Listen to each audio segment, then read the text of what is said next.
Yeah, I'm back. We were talking about the varieties of socialism. We just given a overview of revolutionary socialism, as I called it. Um, and now we're going to focus on reform socialism. And hopefully my energy holds out. I'm late on lunch and getting hungry, but I will try to soldier through. Um, so with reform socialism, I mean, as the name suggests, the idea that you can reform your way to socialism, or you can make semi-socialist reforms to improve a capitalist system or something like that. And maybe this is a good place to hone in on a couple of core ideas that are implicit in the Marxist program, but are often very explicit um, in socialism and its various other forms. And first of all, that is that the central value of socialism is equality, right? In particular, socioeconomic equality. Equal opportunity understood as fair opportunity, which socialists generally think requires significant government intervention to, quote, level the playing field, unquote, right? So equality in that sense, the central value. And then the idea of justice as fairness, justice having to do with fair distribution of things. So you can think of Rawls and his idea of justice as fairness. Um, that leaves off justice as, say, right order in the older sense. The variety of forms of justice that are emphasized by pre-modern thinkers and non-socialist thinkers, but certainly this is central um, for socialism, fairness, the understanding, um, and and of course this relates to that central virtue we talked about of compassion, right? Um, this the reform socialism's view of capitalism. It varies in intensity, but I think you could say, in terms of the evil of capitalism as they see it, um, capitalism is ruthless and has a lot of the problems that Marx pointed out, but it's perhaps not as all-encompassing and pervasive and, you know, um, um, monolithically enslaving as Marx had presented it. Um, that, in short, it could be reformed. It may be irredeemable in itself, but it's capable of being transformed from within, right?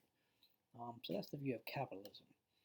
Um, so what are the varieties of reform socialism? I'll go through these fairly quickly, just to give the basic idea.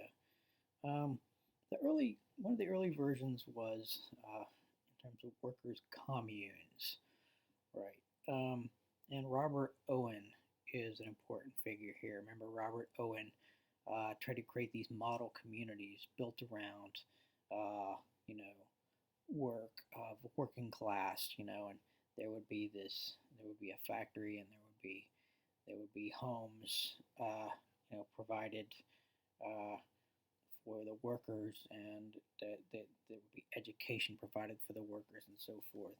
So, kind of workers' communes, right, which has certain uh, affinity to the Paris Commune model that Marx admired. Um, then you have a kind of approach of socialism uh, through democracy, right? Karl Kautsky was an important figure here, sort of a democratic Marxism. Remember, I mentioned that before, I think. That socialism will be achieved, but through democratic means, right? And so it'll be a peaceful and gradual process rather than revolutionary. Does not necessary that there be violence, right, and so forth. And then there's Edward Bernstein's evolutionary socialism, right? instead of revolutionary. So somewhat along the lines of Kautsky, it'd be democratic, and there would be protections for the workers increased, and generally things to improve the standard of living and the quality of life for the workers. Um, and so you end up with some kind of a truly socialized life in the sort of along the model of the realm of freedom, maybe not that idealistic, but nonetheless established in this way, right? Then there was what was often called trade unionism, right?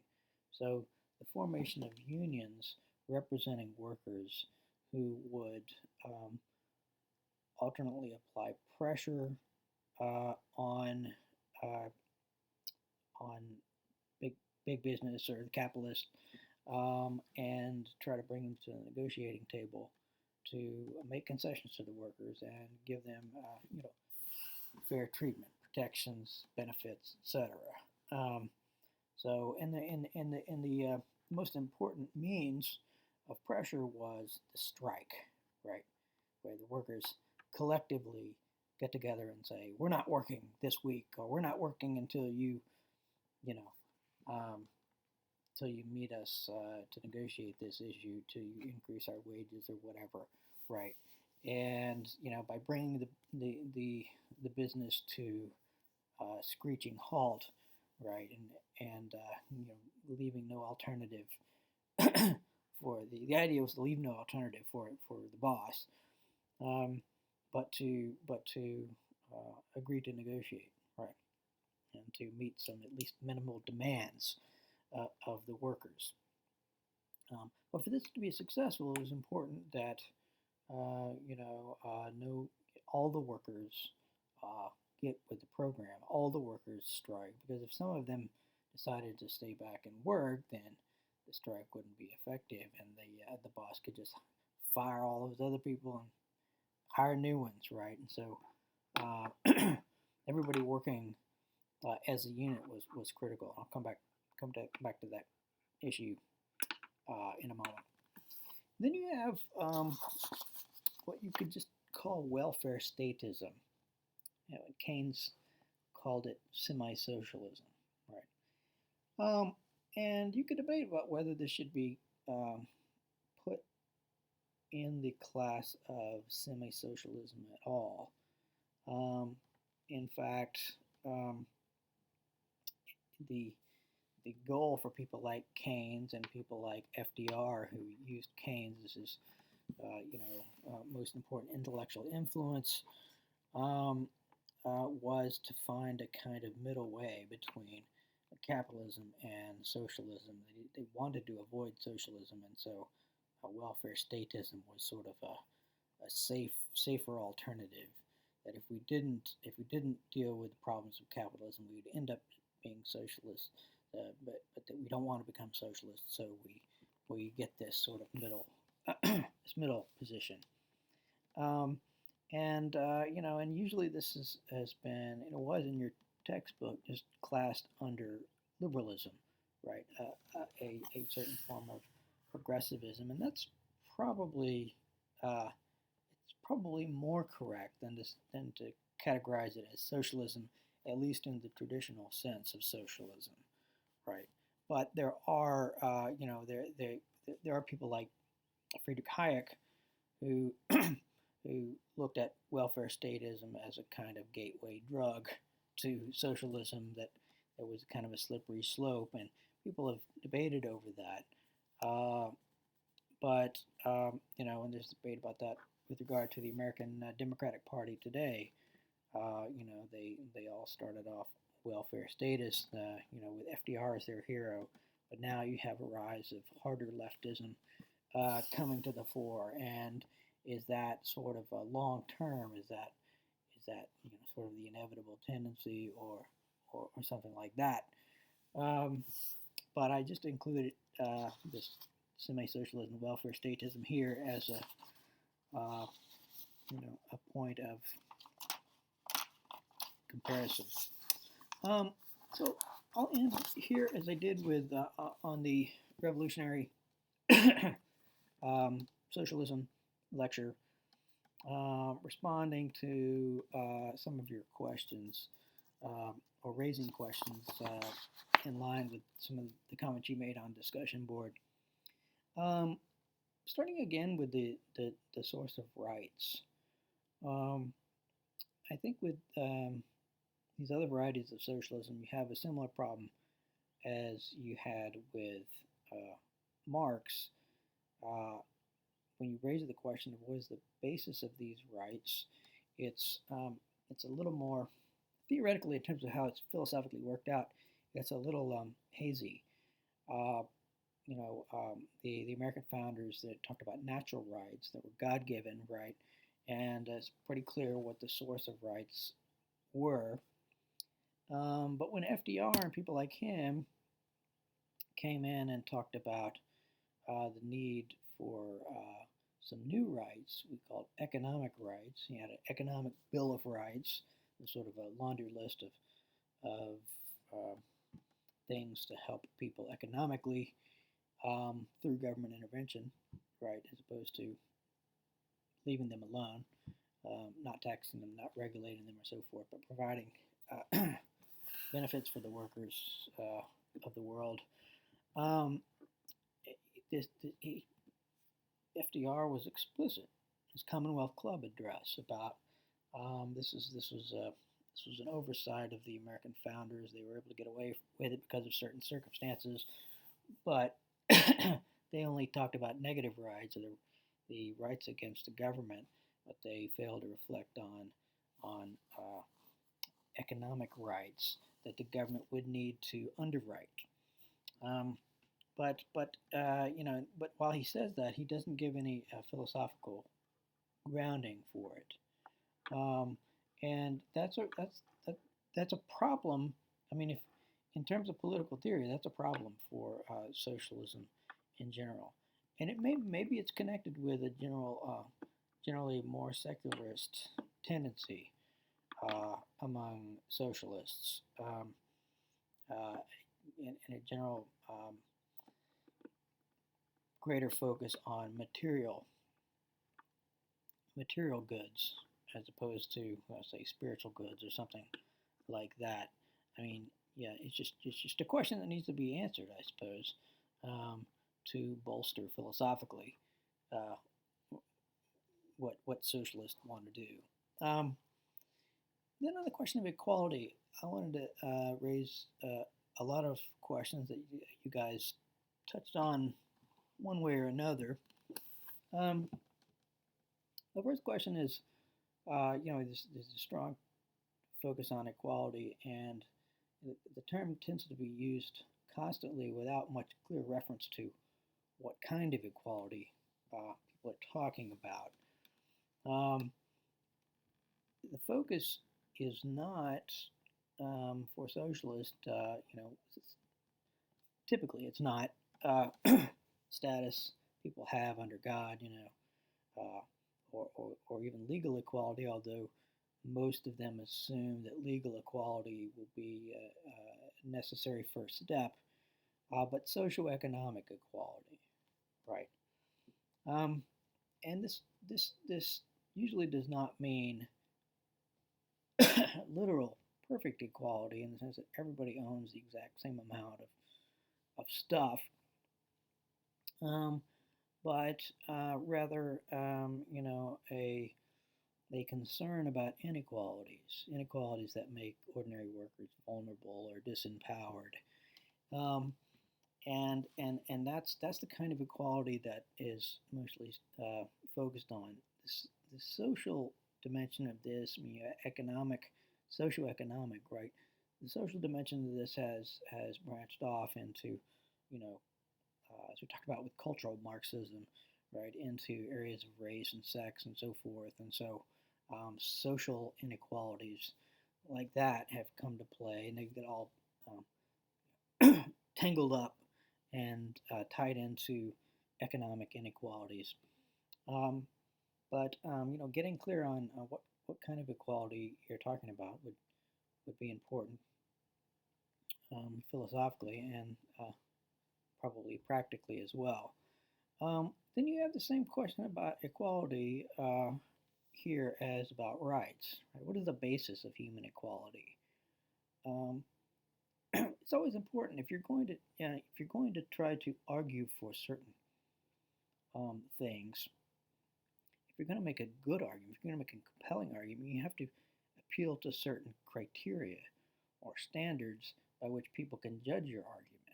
Otherwise, it really just becomes about who's in charge, and it all becomes a power play to get my people in charge as opposed to your people. If you want to persuade, you've got to come up with some kind of standard. So, what is the basis? Again, what is the basis for this focus on equality and this kind of equality? Right. Um, Another question many of you touched on is how realistic is the socialist program, and I want to talk about this here in terms of equality. I mean, how much equality is really achievable in society, given different natural capacities that people have, and given the capacities of government? I mean, really, how much can government successfully achieve in this regard? I don't offer any answers, but it's a legitimate question if you really want to achieve what you're setting out to achieve here, right? Another question is it necessary to eliminate uh, economic inequality? Is it really necessary for ordinary workers to have good opportunities themselves to, to get those billionaires or millionaires, the rich people, to give up more of their wealth? Is is the mere disparity of wealth a good indicator of worker opportunities, or is it really some other problem? I mean, in other words, so I mean, the assumption is that people with much greater wealth will have much greater power, um, and to a certain degree, that's undeniable. I mean, they have more means to achieve things they want, and that's basically what's meant by power. And they have more um, opportunities to influence politics, and so as well as economics, and so that's sort of considered enough. But maybe that's not enough. I mean, um, maybe for example, you still have to deal with this argument that what the wealthy are doing with their wealth, at least when they're entrepreneurs, until the wealth has become, uh, you know, until it's become a sort of steady state where they're just focused on maintaining a business as opposed to building one up. Um, this this the long-term benefits of increasing the standard of living and everything. Maybe that really the workers are better off with that, and so maybe it is kind of as the old term was, a rising tide lifts all boats. Maybe not immediately, maybe not the same everywhere at every time, but over the long run. So maybe it's not necessary to eliminate great inequalities. And then there's the question of whether it's even desirable, right? And the question here is along the lines of can it be achieved without unacceptable sacrifice of other goods, of non-economic security rights, um, things like freedom from government, right, rather than just economic securities. There are trade-offs in life, and is it worth it? What would have to be done to redistribute wealth, and so on?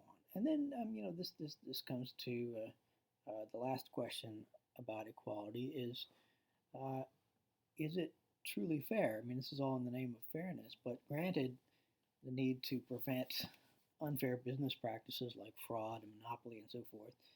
Um, The question could be asked, doesn't coerced massive redistribution violate property rights, uh, freedoms, and equality under the law for the wealthy, many or most of whom may well have made their fortunes fair and square through hard work and creative ingenuity?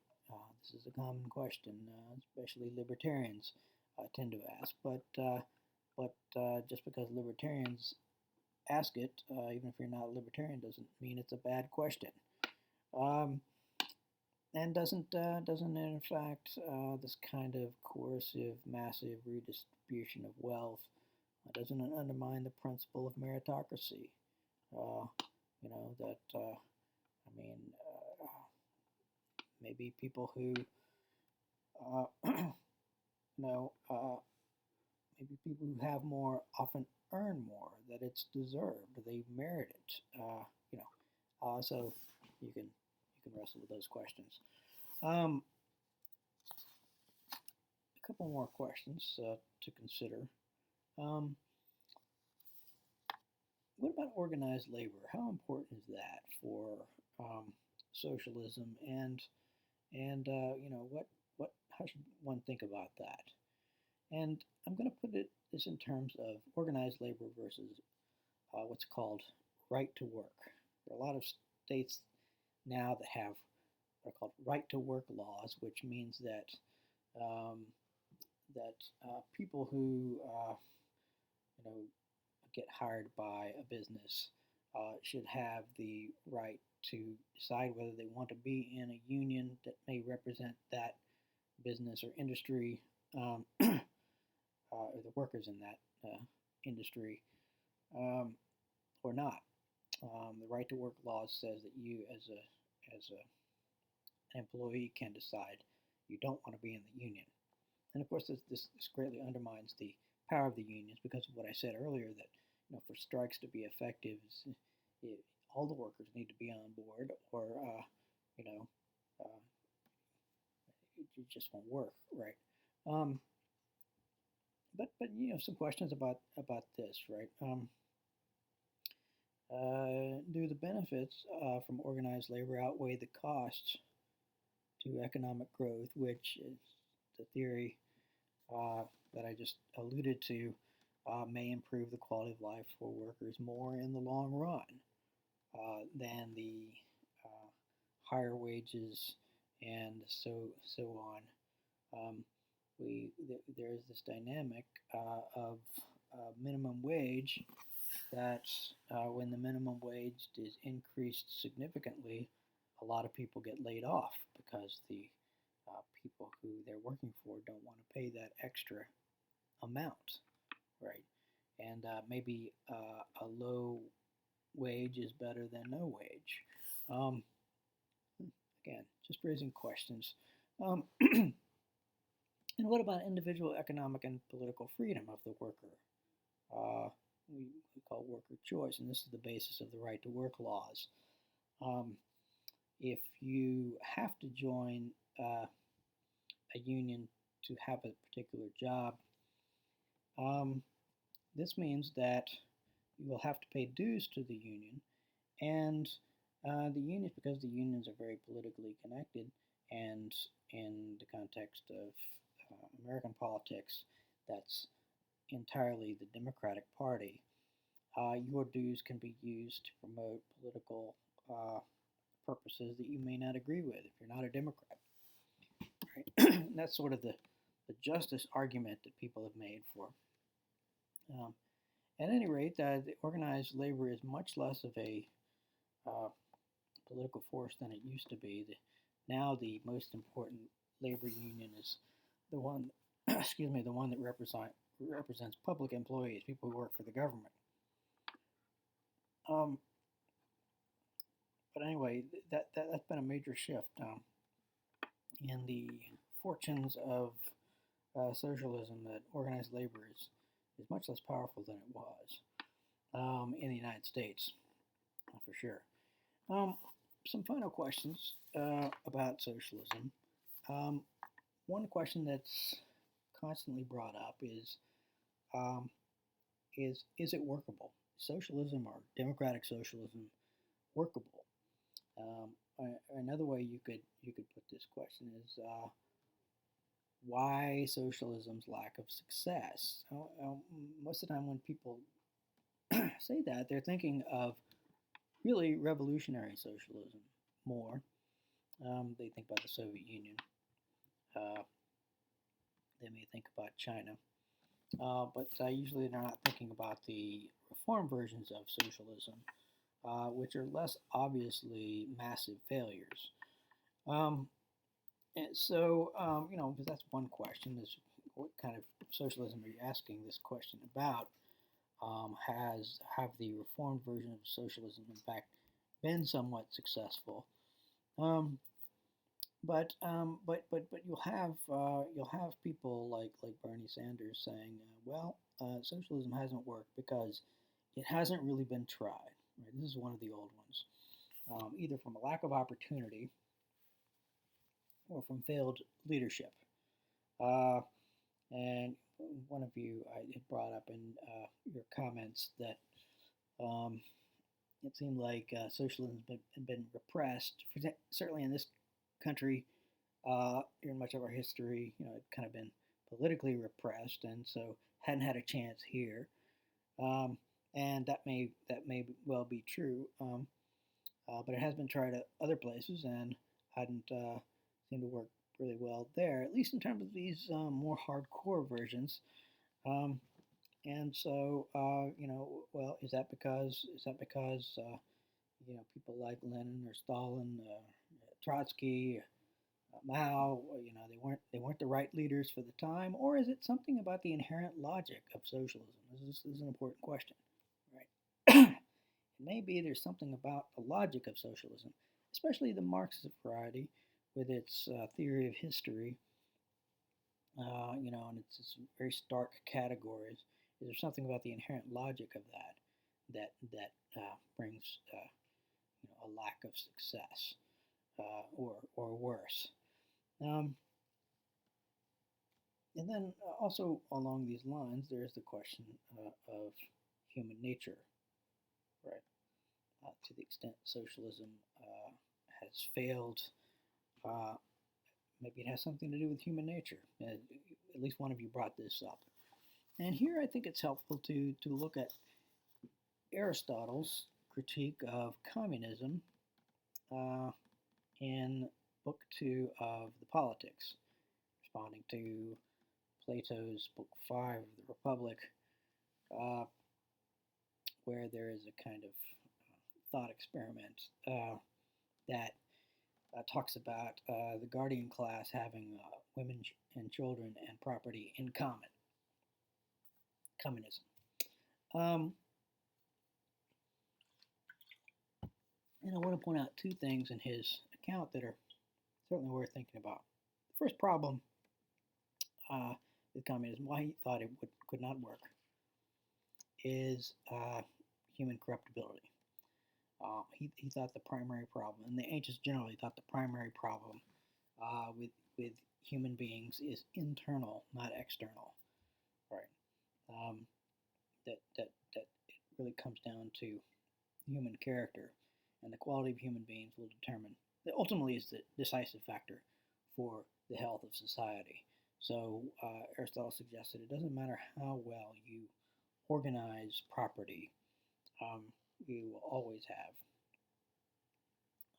bad people. You will always have people who are envious, who are selfish, and so forth and so on. Not to mention the problem of corruption of people with political power.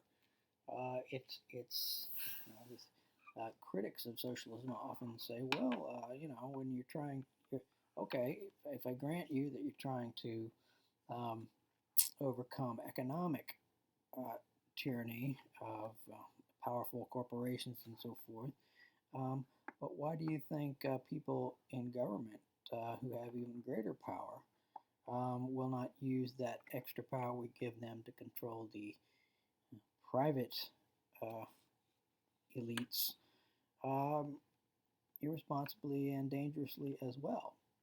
It's a good question. That goes down to human nature, right?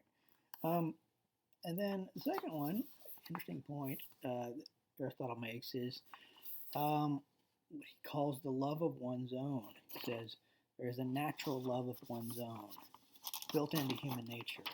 We tend to care. We care about our own family, our own possessions, more than we care about those of others. And he says this is ineradicable, but it's also positive in many respects. He distinguishes between um, self-love and selfishness. He says selfishness is excessive self-love. Self-love in and of itself is healthy and a good and a natural thing, um, and um, and he says part of the appeal of communism. It was even appealing to many people back 2,400 years ago when he's writing. Is the idea that it's unselfish, right? It's compassionate and so forth. But he points out, first of all, not only is there a problem of human corruptibility, but this natural love of one's own causes people to take better care of their own. So, if you had, if you abolished the family and there was no one woman, no several children, however many it might be, that are your own as opposed to the community's, right, you would tend to take less care of those children, devote less intensive attention and care to those children. And the same, he says, takes place with property. People take better care of what is exclusively their own as opposed to what is publicly owned. And if you don't believe this, check out public bathrooms. Uh, people, most people, some of you slobs may be exceptions, but most people would not let their bathrooms get as bad as they are public restrooms, right? Many times. And why is that? It's because that's not their bathroom. They don't look at it as their bathroom, right? So it's somebody else's problem. And realistically, could anybody ever really imagine someone packing up a bucket and soap and water and a mop to clean up every public restroom that they visit? No, come on, that's not going to happen, right? His point is that this is built in, this is natural, and it's a good thing because people take good care of what is their own, or at least they're more inclined to do that than when it's publicly owned. Okay, well, what about in the U.S. now? One common question is, about what's going on with socialism in the United States and what's often being called democratic socialism. We've talked about the movement already. The big standard bearers right now are Bernie Sanders, right? He's been running for president, and Alexandria Ocasio-Cortez, who AOC is a member of the U.S. House now, and who is a member of the Democratic Socialists of America. And this is a movement. This is a question about how big the movement is and how big the movement can be. I'll give some thoughts on future of socialism momentarily. But there's a couple of things to notice about this brand of socialism in the U.S. right now. One is that it does indeed have a hard edge compared to leftism through most of American history. With FDR and the FDR model, you never had plans, at least not taken seriously, or certainly not programs to nationalize industries, to put industries, or what Marx called the means of production, under direct control of the government. Regulation, yes, nudging, prodding, so forth, but not ownership. And Bernie Sanders actually calls for that. He wants to nationalize industries, right? He wants to do this through the democratic process, but he wants to nationalize. Um, and that's the harder core version of socialism. Maybe not uh, maybe not the dictatorship of the proletariat, but it's there's an element of raw power that has to come into play here, right?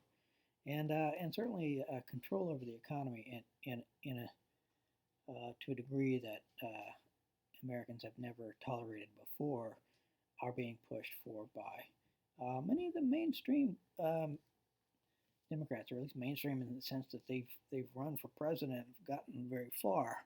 The idea of Medicare for all, that all Medicare benefits will be provided for all Americans, right?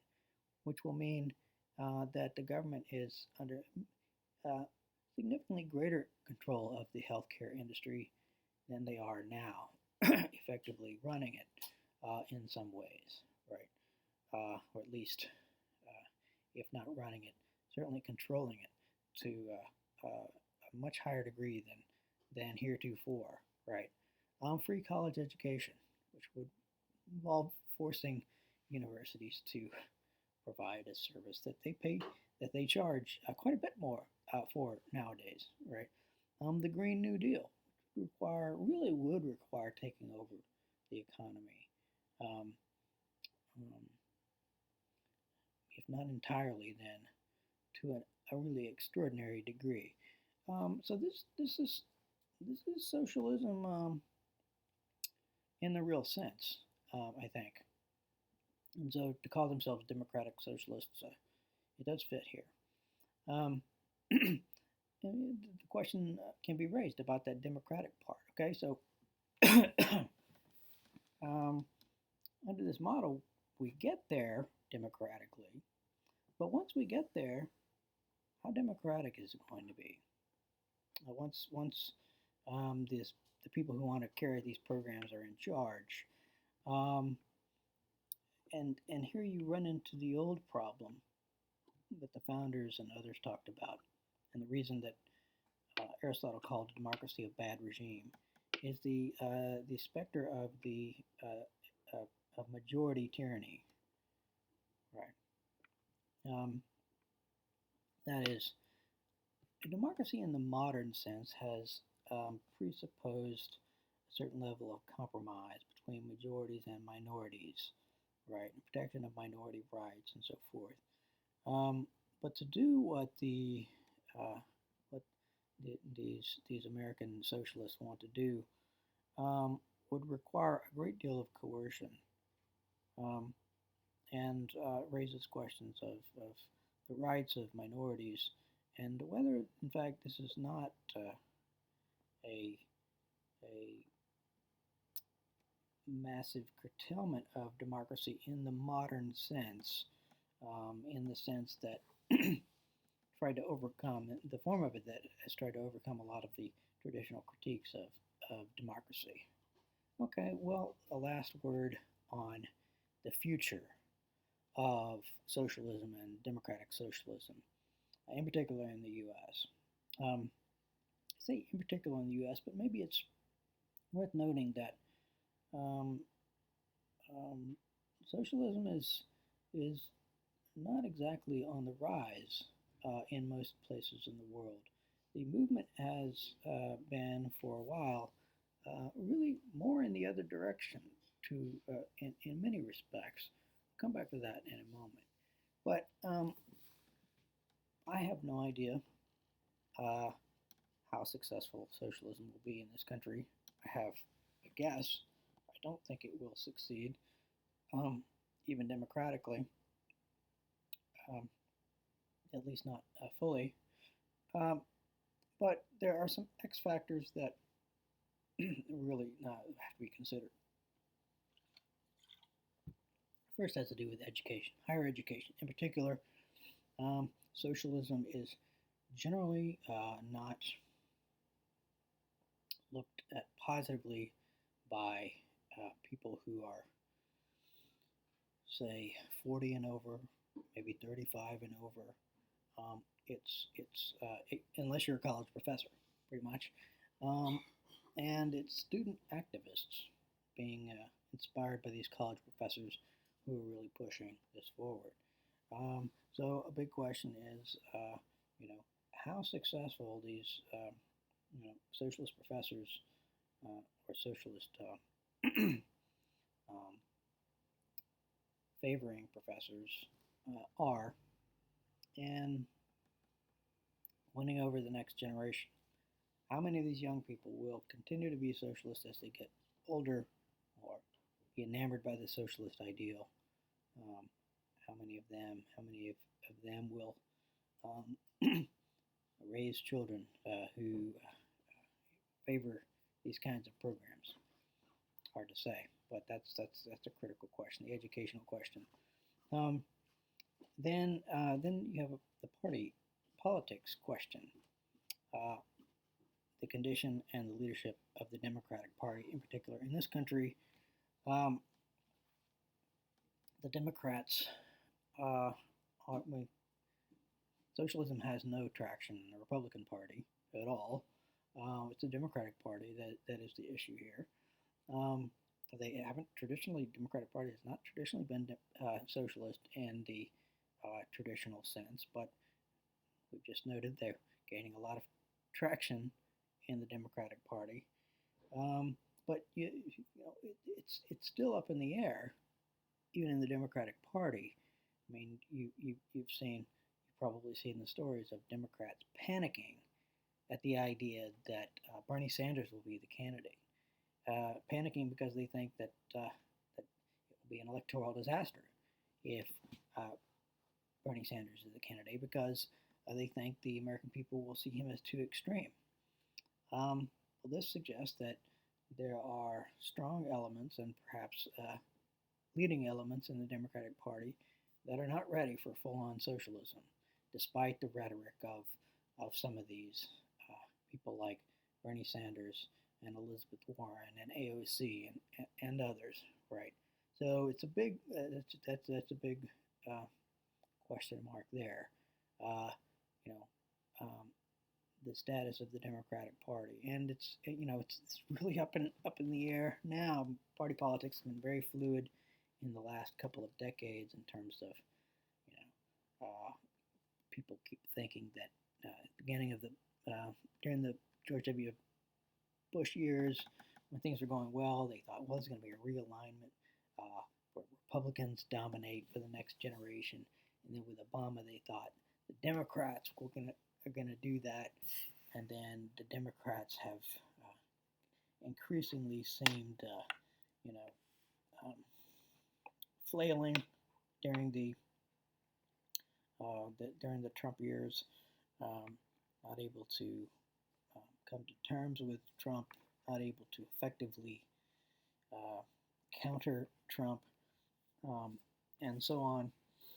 And and then this elements on the hard left making headway and making things difficult for Democrats who really don't either want to go that far or think that the public is ready to go that far.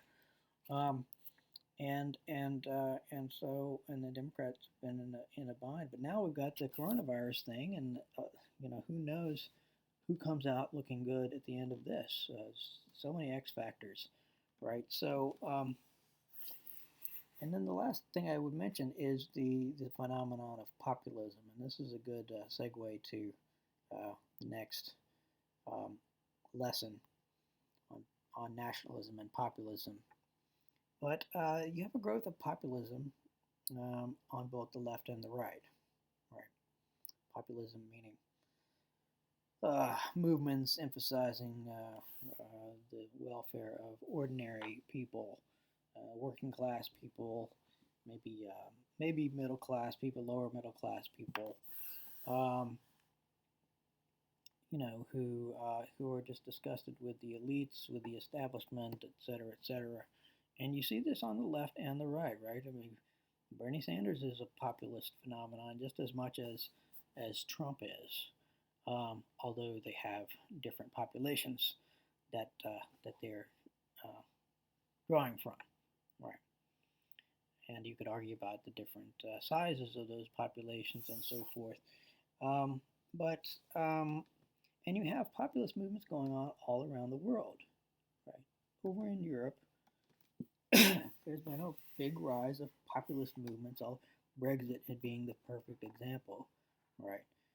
A strong stand against the sort of cosmopolitan, um, social democratic form of governance that has been pushed forth by the European Union. Um, you see this all over Europe, and in the former Soviet bloc countries. Um, Increasing exasperation with the elites. Uh, um, and so, but notice in the European context, the general trajectory is away from the old left. So is Bernie Sanders and the socialists in the American context, are they are they going to be an exception to that trend, um, at least in the short term, or do they represent something more like a last gasp uh, of the hard left in the United States? Personally, I really honestly don't know. It's going to be very interesting to watch, uh, if perhaps somewhat of a white knuckle adventure that we may not completely enjoy. All right, so that's it on socialism. Next time I'll talk to you about nationalism and populism. See you next time.